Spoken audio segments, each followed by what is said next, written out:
नमस्कार साथियों, आप सभी का मैं स्वागत करता हूं। देखिए, आज की जो हमारी क्लास है वो बहुत ही ज़्यादा इम्पोर्टेंट है। आज की क्लास में हम एक विशेष टॉपिक के बारे में चर्चा करेंगे और उस विशेष टॉपिक का नाम है टाइप ऑफ क्राइसिस, यानी संकट के प्रकार। ये बात आपको पता होनी चाहिए कि यूरोप में एक देश है और उस देश का नाम है जर्मनी। याद रखना, हमें जर्मनी का ऋणी भी होना चाहिए, क्योंकि जर्मनी है ना, उसने बहुत महान विचारक दिए हैं। अगर मैं कार्ल मार्क्स की चर्चा करूं, उनका ताल्लुकात भी जर्मनी से है। अगर वहीं मैं वेबर की चर्चा करता हूं, उनका ताल्लुकात भी जर्मनी से है। वहीं अगर मैं यूर्गेन हैबरमास की चर्चा करता हूं, इनका ताल्लुकात भी जर्मनी से है। साथियों, ये बात आपको पता होनी चाहिए कि मिस्टर यूर्गेन हैबरमास है ना, इनका जन्म 18 जून 1929 में हुआ था। और जब मैं ये क्लास बना रहा हूँ, यानी जुलाई 2025 में मैं ये क्लास रिकॉर्ड कर रहा हूँ, तब तक ये सर है ना, इनकी उम्र 96 वर्ष हो चुकी है। मतलब जिंदे हैं और स्वस्थ हैं। भगवान करे इनको लंबी उम्र दे। हालांकि अपने जीवन में बहुत कुछ ये देख चुके हैं, इन्होंने बहुत कुछ हमें दिया है। और आज ये जो संकट के प्रकार है ना, वो इन्होंने ही दिए थे। इनके 4 प्रकार के संकटों के बारे में हम चर्चा करेंगे। सबसे पहले ये आर्थिक संकट की बात करता है, जिसके बाद में ये तर्क संगतता के संकट की बात करते हैं, फिर जिसके बाद में वैधकरण के संकट की बात करते हैं, और जिसके बाद में प्रेरणा के संकट की बात करते हैं। एक्चुअल में ये जो चारों प्रकार के संकट हैं, ये संकट पूंजीवादी समाज में दिखाई देते हैं, कैपिटलिस्टिक सोसाइटी में। ध्यान रखना, अगर हम साम्यवाद की चर्चा करें या समाजवाद की चर्चा करें तो इस प्रकार के संकट देखने को नहीं मिलेंगे। जैसा कि आपको पता है कि कार्ल मार्क्स ने एक बात कही थी कि दुनिया के मजदूरों, तुम एक हो जाओ, इन परतंत्रता की जंजीरों को तोड़ दो, तुम्हारे पास खोने के लिए कुछ नहीं है, पाने के लिए पूरा संसार है। और जब तुम इन परतंत्रता की जंजीरों को तोड़ दोगे, क्रांति होगी। क्रांति होगी तो ये वर्ग व्यवस्था है ना, वो समाप्त हो जाएगी। और जैसे ही ये वर्ग व्यवस्था समाप्त हो जाएगी, तो पूंजीवादी समाज है ना, वो साम्यवाद यानी समाजवाद में परिवर्तित हो जाएगा। तो ध्यान रखना, इस क्लास से संबंधित ये कीवर्ड हैं और हमें इन सभी कीवर्डों के बारे में पता होना चाहिए। सबसे पहले मैं क्रिटिकल थ्योरी की चर्चा करूं, यानी आलोचनात्मक संप्रदाय की। तो ये बात भी आपको पता होनी चाहिए। इससे जस्ट पहले की क्लास मैंने यूट्यूब पर अपलोड करी है, उसमें मैंने फ्रैंकफर्ट स्कूल के बारे में डिटेल्स में बताया है। अब मुझे पता नहीं आप सीरियस लेते हो या नहीं लेते हो, लेकिन इन सारी क्लासेस को आप जरूर देखा करें। मेरा उद्देश्य यहाँ पर पढ़कर सुनाना नहीं होता है, मेरा उद्देश्य होता है समझ विकसित करना। जैसे गॉफमैन ने 2 प्रकार के मंच बताए हैं। सबसे पहले मिस्टर गॉफमैन है ना, वो फ्रंट की बात करता है, और जिसके बाद में मिस्टर गॉफमैन है, वो बैक की बात करता है। यानी दर्शकों के लिए जो अवलोकनीय व्यवहार होता है ना, वो फ्रंट होता है। और जब दर्शकों के सामने हम कोई व्यवहार करते हैं, उस व्यवहार को करने के लिए हम जो तैयारी करते हैं, वो बैक होता है। साथियों, मैं आपसे सत्य बता रहा हूँ, इन क्लास को तैयार करने के लिए मुझे बहुत मेहनत और मशक्कत करनी पड़ती है। मतलब आपको केवल फ्रंट दिखाई देता है, आपको बैक नहीं दिखाई देता। इसलिए सीरियस होकर क्लासेस देखा करें, ये आपके भले के लिए है। रामबाण क्लासेज हैं प्रत्येक कंपटीशन के लिए, है ना। मुद्दे पर आ जाओ। जैसे हम फ्रैंकफर्ट स्कूल की चर्चा करें, तो ध्यान रखना साथियों, जर्मनी में एक शहर है और उस शहर का नाम है फ्रैंकफर्ट, ठीक है ना। और फ्रैंकफर्ट शहर में एक विश्वविद्यालय है, जिसे हम फ्रैंकफर्ट विश्वविद्यालय के नाम से जानते हैं। अमूमन ऐसा होता है कि शहरों के नाम पर विश्वविद्यालय का नामकरण कर दिया जाता है। जैसे मैं इलाहाबाद विश्वविद्यालय की चर्चा करूं, क्योंकि वो इलाहाबाद में है, इसीलिए उसका नाम इलाहाबाद विश्वविद्यालय रख दिया गया। उसी तरीके से लखनऊ विश्वविद्यालय की चर्चा करूं, अब चूंकि वो लखनऊ में है, इसीलिए उसका नाम क्या कर दिया, लखनऊ विश्वविद्यालय। उसी तरीके से ये फ्रैंकफर्ट में थी, तो इसका नाम क्या था, फ्रैंकफर्ट विश्वविद्यालय। फ्रैंकफर्ट विश्वविद्यालय में एक विभाग बना था, और उस विभाग का नाम था Frankfurt institute for social research. और ये जो Frankfurt institute for social research है ना, इसे ही हम आलोचनात्मक संप्रदाय के नाम से जानते हैं। मैं आपको बताना चाहता हूं कि 1923 में एक महान विचारक थे, और उन महान विचारक यानी मार्क्सवादी थे, उनका नाम था कार्ल गुनबर्ग, ठीक है ना। उनका नाम था मिस्टर कार्ल गुनबर्ग, और कार्ल गुनबर्ग ने ही 1923 में सबसे पहले क्रिटिकल संप्रदाय की स्थापना की थी, यानी Frankfurt institute for social research की। फिर जिसके बाद में एक अगले व्यक्ति थे और उन भाई साहब का नाम था फेलिक्स वेल, ठीक है ना, उनका नाम था फेलिक्स वेल।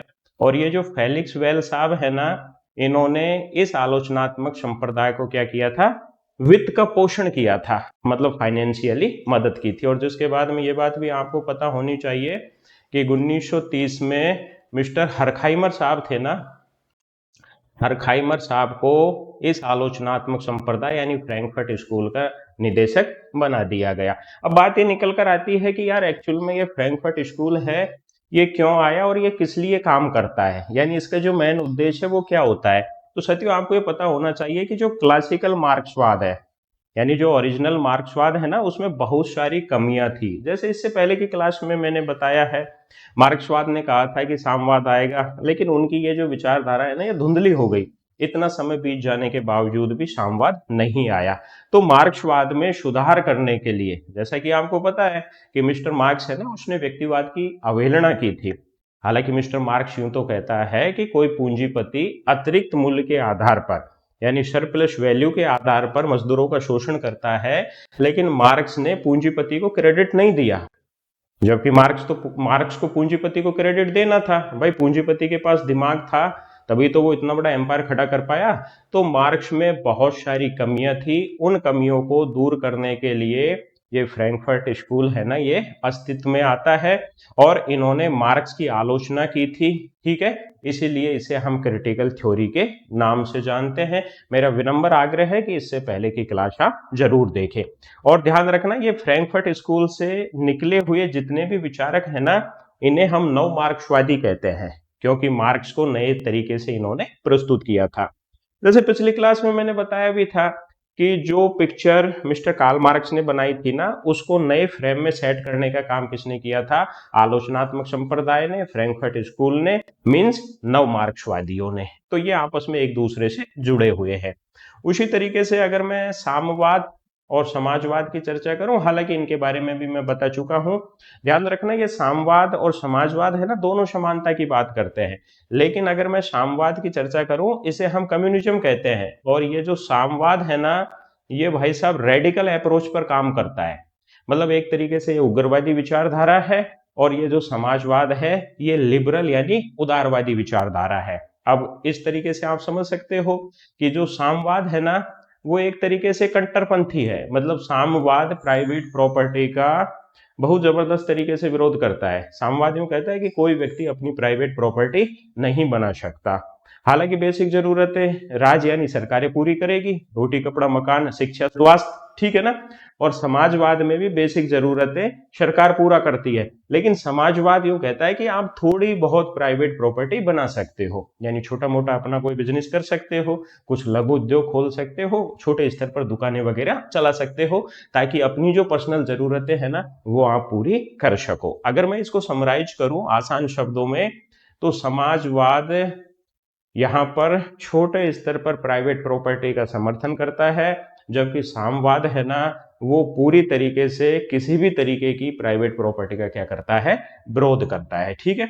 उसी तरीके से अगर मैं कैपिटलिज्म की चर्चा करूं, पूंजीवाद की, ध्यान रखना पूंजीवाद एक ऐसी विचारधारा है जिसमें उत्पादन के साधन शक्ति संबंधों पर जो अधिकार है ना, वो किसी व्यक्ति विशेष पर ही रहता है, ठीक है। मतलब यूं कह सकते हैं कि ये जो पूंजीवाद है ना, वो प्राइवेट प्रॉपर्टी का क्या करता है, खुलकर समर्थन करता है, ठीक है। और फिर यहां पर एक और कीवर्ड निकल कर आया है, वैधता और विश्वसनीयता, ठीक है। ये बहुत इंपॉर्टेंट कीवर्ड है। अगर साथियों में वैधता की बात करूं, तो ध्यान रखना, वैधता है ना, वो मापन की बात करता है, वैधता मापन की बात करता है। और विश्वसनीयता है ना, वो परिणाम की बात करता है, ठीक है। ये दोनों कीवर्ड हैं, इन दोनों कीवर्डों को आप अच्छे से रट लीजिए। जहां रिलायबिलिटी आ जाए उसके सामने परिणाम लिख दो, और जहां वैधता आ जाए उसके सामने मापन लिख दो। जैसे साथियों, इसका मतलब आप इस तरीके से समझ सकते हो कि कोई अनुसंधान करता है, और किसी फील्ड में जाता है और महिला एजुकेशन को लेकर वो काम करना चाहता है, ठीक है ना। मतलब उसका उद्देश्य ये होता है कि महिलाओं में एजुकेशन का लेवल या उनका परसेंटेज कितना है, ठीक है। ऐसे कौन कौन से कारक हैं जिन्होंने महिला एजुकेशन को प्रोत्साहित किया है। अब मान लेते हैं कि वो महिलाओं के एजुकेशन से संबंधित ही प्रश्न पूछेगा, तो हम यूं कह सकते हैं कि वो वैध है। क्वेश्चन है जो उसने जो शेड्यूल बनाई है, प्रश्नों की जो सूची बनाई है, दैट इज वैध, ठीक है। और मान लेते हैं कि वो एजुकेशन से संबंधित प्रश्न ना पूछ के कोई इधर उधर के प्रश्न पूछ रहा है, तो उसका जो टूल्स और टेक्निक है ना मापन की, वो वैध नहीं है। जैसे आप इसको इस तरीके से समझ सकते हो कि एक क्लास में 50 बच्चे बैठे हुए हैं, हम उनके मैथमेटिकल स्किल के बारे में जानना चाहते हैं कि बच्चों की गणित में कितनी रुचि है। अगर हम गणित संबंधित प्रश्न पूछ रहे हैं तो हमारा तरीका वैध है, और हम गणित के प्रश्न छोड़कर इतिहास के प्रश्न पूछ रहे हैं, ज्योग्राफी के प्रश्न पूछ रहे हैं, तो हमारा तरीका गलत है, ठीक है ना।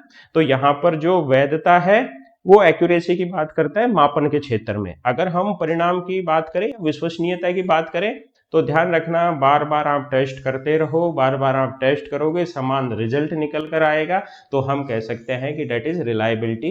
यही क्या है, विश्वसनीयता है। जैसे फॉर एग्जाम्पल हम तराजू की चर्चा करें, ठीक है ना। अब तराजू को हम विश्वसनीयता के आधार पर जज करना चाहे, अगर बार बार वो समान माप दे रही है, तो हम कह सकते हैं कि ये तराजू क्या है, विश्वसनीय है, ठीक है। तो यहाँ पर आप केवल इतना सा याद रखें कि जहां परिणाम आएगा, जहां रिजल्ट आएगा, वहां विश्वसनीयता आ जाएगी, जहां मेजरमेंट आ जाएगा, वहां क्या आ जाएगी, वैधता आ जाएगी, ठीक है ना। अब देखो साहब, अब मुद्दे पर आ जाओ। मैं आपको बताना चाहता हूं, बहुत सारे शिक्षार्थी मेरे से कहते हैं कि गुरुजी नोट्स कैसे बनाएं, है ना। कोई भी विचारक पढ़ रहे हैं तो उसके कीवर्ड आप जरूर लिखें। जैसे यूर्गेन हैबरमास के टाइप ऑफ क्राइसिस हम पढ़ेंगे, और इससे संबंधित जितने भी कीवर्ड है ना, वो मैंने आपको बता दिए। यानी ये एक बात आपको ये पता होनी चाहिए कि ये 9 मार्क्सवादी थे, ठीक है। फ्रैंकफर्ट स्कूल से ताल्लुकात रखते हैं, हरखाइमर साहब है ना, वो भी फ्रैंकफर्ट इंस्टीट्यूट से ताल्लुकात रखते हैं। जॉर्ज लुकाक्स हैं, वो भी फ्रैंकफर्ट स्कूल से ताल्लुकात रखते हैं, ठीक है। एडर्नो है, मॉर्क्यूज है, अल्थ्यूजर है, वो भी फ्रैंकफर्ट स्कूल से ताल्लुकात रखते हैं। तो ये नवमार्क्सवादी हैं, आलोचनात्मक संप्रदायवादी हैं, फ्रैंकफर्ट स्कूल के स्टूडेंट हैं, ठीक है। ध्यान रखना, इन्होंने जो टाइप ऑफ क्राइसिस का सिद्धांत दिया था, ये इनकी किताब थी लेजिटिमेशन ऑफ क्राइसिस, ठीक। और ये लेजिटिमेशन क्राइसिस है ना, ये बुक इन्होंने 1973 में लिखी थी। बहुत इंपॉर्टेंट प्रश्न है, नेट की परीक्षा में सैकड़ों बार पूछा गया है। नेट की परीक्षा में इस तरीके से भी प्रश्न पूछा गया था कि निम्नलिखित में से जो टाइप ऑफ क्राइसिस बताए थे हैबरमास ने, वो कौन से नहीं है।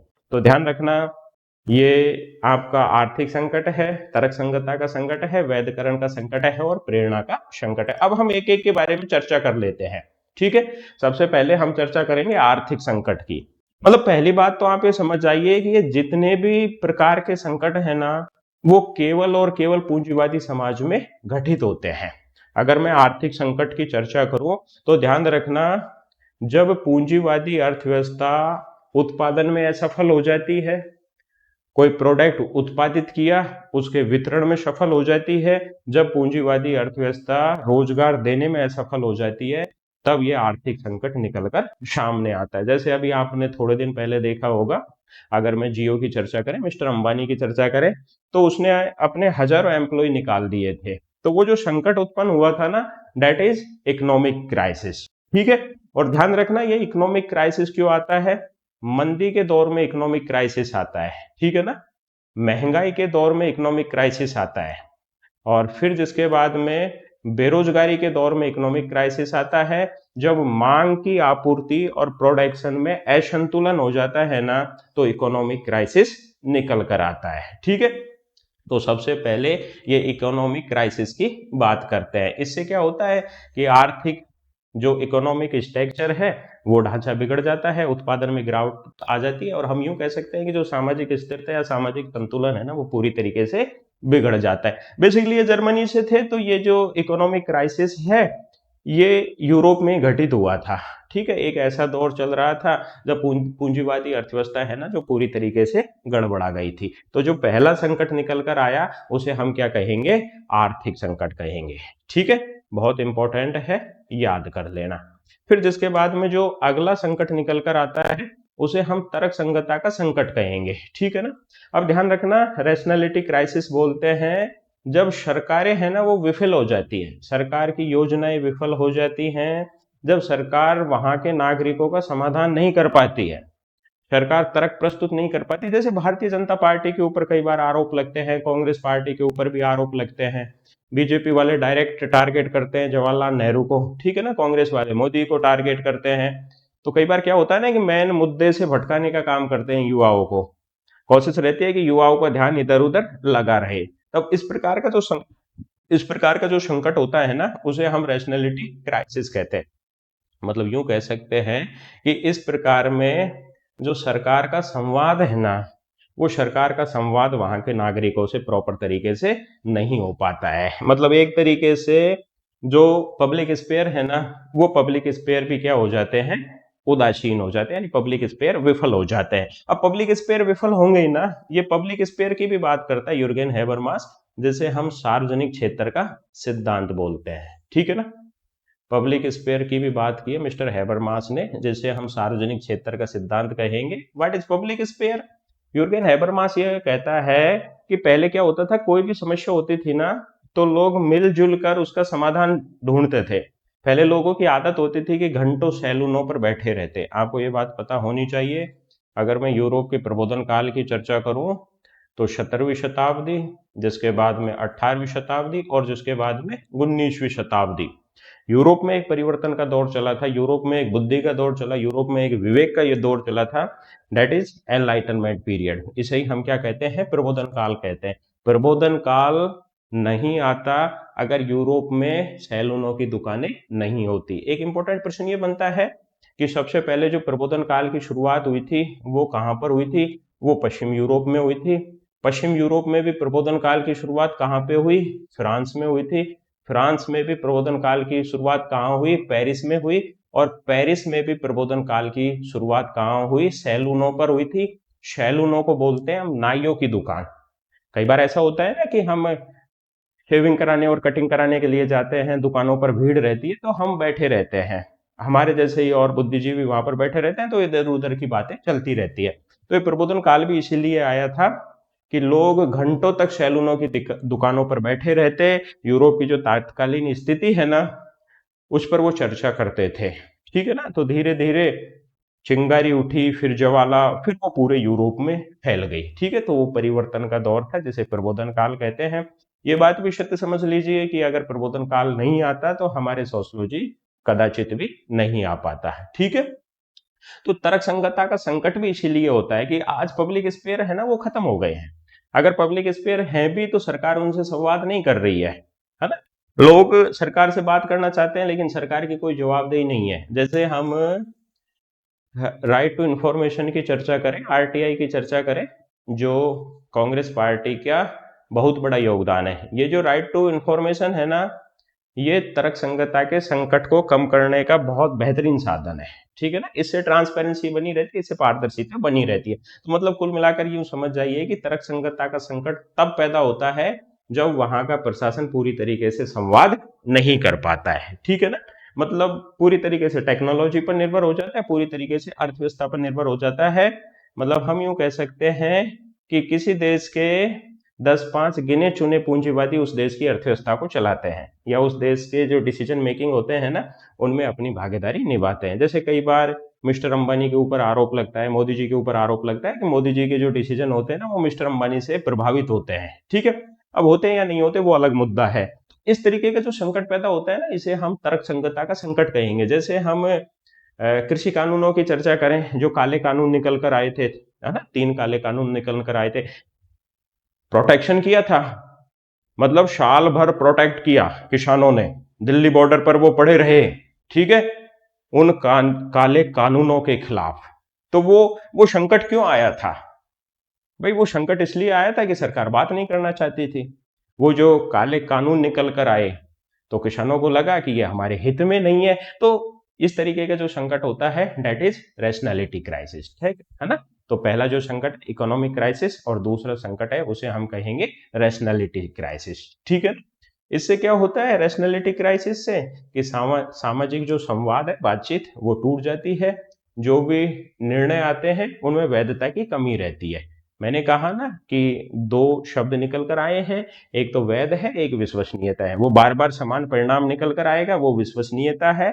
और जिस चीज़ का हम मापन कर रहे हैं, क्या वास्तविक हम उन्हीं तकनीकों को अपना रहे हैं, दैट इज़ वैध आ जाएगा। तो यहाँ पर वैधता की कमी आएगी, ना कि विश्वसनीयता की। विश्वास बढ़ जाएगा, सामाजिक असंतोष की भावना है जो प्रबल हो जाएगी। तो पहला आर्थिक संकट हो गया, दूसरा है जो तर्क संगतता का संकट हो गया। जिसके बाद में तीसरे प्रकार के संकट की चर्चा करते हैं, वैधकरण का संकट। ठीक है ना? वो जो मैंने कहा लेजिटिमेशन क्राइसिस, मतलब जो ध्यान है ना वो इधर उधर भटकाया जा रहा है। जैसे सरकार की जो पॉलिसी है वो विफल हो जाती है, लोकतांत्रिक जो मूल्य है वो कमजोर हो जाते हैं, जनसंख्या में भारी असंतोष पैदा हो जाता है। मतलब राजनीति प्रणाली जनता का विश्वास खो देती है। ठीक है? रोजगार मांगने की बजाय तुम धर्म के नाम पर एक दूसरे को लड़ाते रहो। इस प्रकार का जो संकट आता है ना उसे वैधकरण का संकट कहते हैं। जैसे कोरोना काल आया था, ठीक है, भगवान ना करे ऐसा दौर कभी फिर आए 2020-21 में। तो बहुत सारे ऐसे लोग थे कि हमें हॉस्पिटल नहीं चाहिए, ठीक है ना, हमें मंदिर चाहिए। हालांकि भगवान में मेरी आस्था है, लेकिन इस प्रकार का जो संकट आता है उसे हम क्या कहेंगे, वैधकरण का संकट कहेंगे। ठीक। आर्थिक संस्थाएं आर्थिक क्षेत्र में काम नहीं कर पाती, राजनीतिक संस्थाएं पूरी तरीके से असफल हो जाती हैं, सामाजिक संस्थाएं पूरी तरीके से असफल हो जाती हैं, भाई भतीजावाद और भ्रष्टाचार जैसी बातें बहुत ज्यादा व्याप्त हो जाती है। तो इस प्रकार का जो संकट निकल कर आता है उसे हम क्या कहते हैं, वैधकरण का संकट कहते हैं। ध्यान रखना, संस्थानों के प्रति अविश्वास आ जाता है, विरोध प्रदर्शन आ जाता है और सामाजिक अस्थिरता है ना उसमें कमी आ जाती है। 3 संकट हो गए। सबसे पहले आर्थिक संकट हो गया, फिर तर्क संगतता का संकट हो गया, जिसके बाद में वैधकरण का संकट हो गया।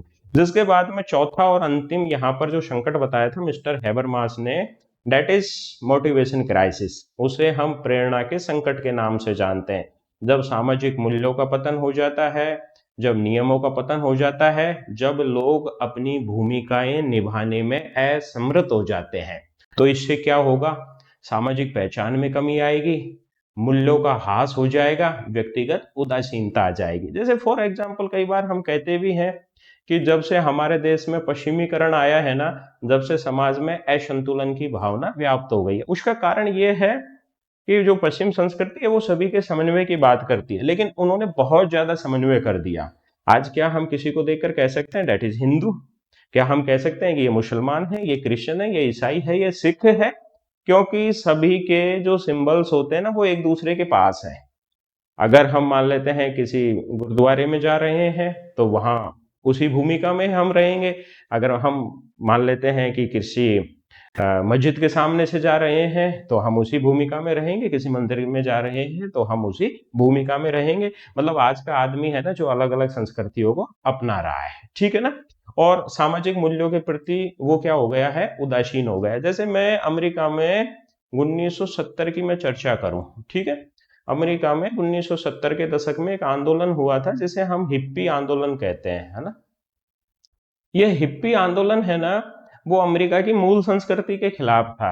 मतलब अमेरिका यूं चाहता था कि जो हमारे युवा हैं, मैं 70 की बात कर रहा हूँ, 70 के दशक की, कि हमारे जो युवा है ना वो मूल संस्कृति का पालन करें, ठीक है। लेकिन वहां के जो युवा थे उनमें असंतोष व्याप्त था। उन्होंने कहा कि हमें हमारे हिसाब से जीवन जीने दीजिए, हमारे मन में आएगा जैसा हम करेंगे। तो वो आंदोलन हुआ था ना वो मुख्य संस्कृति के विरोध में आंदोलन था, दैट इज हिप्पी आंदोलन। तो ये जो हिप्पी जैसे आंदोलन होते हैं ना ये प्रेरणा के संकट होते हैं। इनमें सामाजिक सहभागिता में गिरावट आती है और समाज के प्रति जो कटाव या अलगाव की भावना है वो पैदा हो जाती है। मतलब लोग सामाजिक मूल्यों को भुला देते हैं। और नो डाउट यार, पूंजीवादी समाज में तो ये सारी चीजें देखने को मिलती है।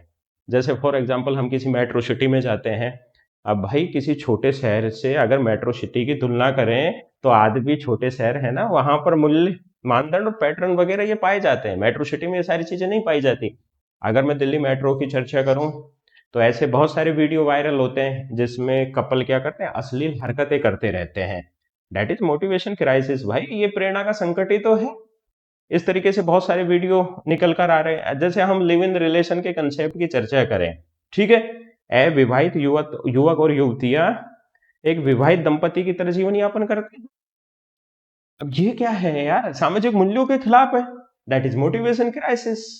आज जो रिलेशन है, जो इज्जत, एक पेरेंट्स को उस दृष्टि से देखा जाता था, माँ को अलग दृष्टि से देखा जाता था, आज बहन को अलग दृष्टि से देखा जाता था। लेकिन अब ये सारी चीजें है ना, जो अपने जो मूल ढांचा है वो ढांचा पहले जैसा नहीं रहा है, बहुत कुछ बदल गया है। That is motivational crisis. और ये सारे के सारे जो संकट निकल कर आते हैं ना, ये सारे के सारे संकट पूंजीवादी समाज में ही निकल कर आते हैं। तो इन 4 प्रकार के संकटों की बात करता है मिस्टर यूर्गेन हैबरमाश। ठीक है, सबसे पहले आर्थिक संकट की बात करता है, जिसके बाद में तार्किक संकट की बात करता है, जिसके बाद में वैधकरण के संकट की बात करता है, और जिसके बाद में प्रेरणा के संकट की बात करता है। और ये बात आपको पता होनी चाहिए कि मिस्टर यूर्गेन हैबरमास है ना, वो नव मार्क्सवादी विचारक माने जाते हैं, फ्रैंकफर्ट इंस्टीट्यूट से ताल्लुकात रखते हैं। और जैसा कि आपको पता है कि ये फ्रैंकफर्ट स्कूल है ना, ये आलोचनात्मक संप्रदाय है। ठीक है, इनकी बहुत फेमस किताब है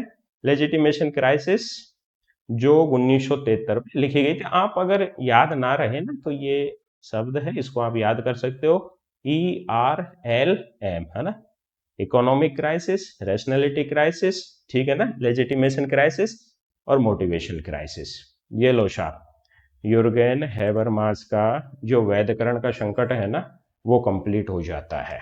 उम्मीद करता हूं कि आज की क्लास, आज का कंसेप्ट बहुत अच्छे तरीके से समझ में आया होगा।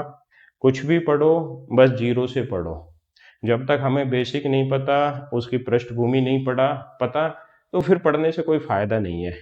पृष्ठभूमि समाजशास्त्र में असली खेल यही तो है।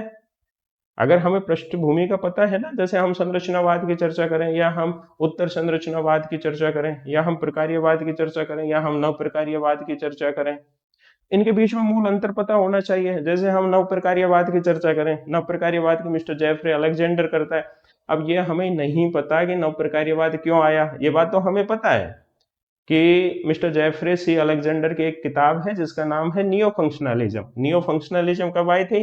1985 में आई थी। और इसके जनक भी कौन है? मिस्टर जेफरे सी अलेक्जेंडर। लेकिन क्यों है, ये तो पता होना चाहिए ना। आपने ये लाइन भी पढ़ी होगी कि नव प्रकार्यवाद पार्सन्स से प्रारंभ होता है, पार्सन्स पर ही आकर खत्म हो जाते हैं। पार्सन्स ने व्यक्ति को बांध दिया था। पार्सन्स की बहुत फेमस किताब है सोशल सिस्टम, ठीक है ना। पार्सन्स क्यों कहता है कि व्यक्ति को कुछ भी करने की आवश्यकता नहीं है, जो कुछ करवाएगा वो समाज और सामाजिक व्यवस्था ऑटोमेटिक करवाएगी। व्यक्ति खुलकर अपनी तरफ से कुछ नहीं कर सकता। पार्सन्स ने व्यक्ति को जकड़ दिया था। तो पार्सन्स के प्रभाव को कम करने के लिए 1984 में, मैं बता देता हूं, पार्सन्स के प्रभाव को कम करने के लिए 1984 में एक जगह होती है जिसका नाम होता है अमेरिकन सोशोलॉजिकल एसोसिएशन। उसमें एक सेमिनार चल रहा था। उस सेमिनार की अध्यक्षता कर रहे थे मिस्टर जेफरे सी अलेक्जेंडर। तभी से माने जाने लगा कि नव प्रकार्यवाद के जनक कौन है? Mister Jeffrey Alexander. हालांकि पाल कॉलोमी वो भी नव प्रकार्यवाद से हैं। मिस्टर लुकमान ये भी नव प्रकार्यवाद से हैं, ठीक है ना। रिचर्ड मंच ये भी नव प्रकार्यवाद से है। इस तरीके से मैं कहना चाह रहा हूं कि हमें पता होना चाहिए क्या, क्यों और कैसे। अगर इस अप्रोच के साथ आप पढ़ोगे तो बहुत आगे तक जाओगे। और मैं हमेशा ब्रांड वैल्यू पे काम करता हूं। पिछले 8 साल से समाजशास्त्र पढ़ा रहा हूं और पिछले 17-18 साल से मैं पढ़ रहा हूं। मैंने कभी कंटेंट में समझौता नहीं किया है। अब ये तो क्या ऑब्जेक्टिव परीक्षा हो गई, इसीलिए बाकी मैं यूं कहता हूं कि अगर परीक्षा लिखित हो तो कोई बहुत कम ऐसे शिक्षक हैं जो लिखित परीक्षा को आधार बनाकर पढ़ाते हैं। अभी तो ऑब्जेक्टिव परीक्षा है, हमारी भी कुछ आदत ऐसी बनी हुई है कि वन लाइनर याद कर रहे हैं, ऑब्जेक्टिव याद कर रहे हैं, फैक्ट याद कर रहे हैं। मैं कहता हूं कि सबसे ज्यादा जो काम है ना, वो कंसेप्ट पर करो, ठीक है। बाकी मेरी शुभकामना है। अगर आप हमारी पेड क्लासेज लेना चाहते हो, नेट वाली पीजीटी असिस्टेंट प्रोफेसर की, तो ये हमारा मोबाइल नंबर है, यहाँ पर आप कॉल कर सकते हो। बरखा जी आपसे बात करेगी। माँ शारदा आपकी प्रत्येक मनोकामना पूर्ण करे। Thank you.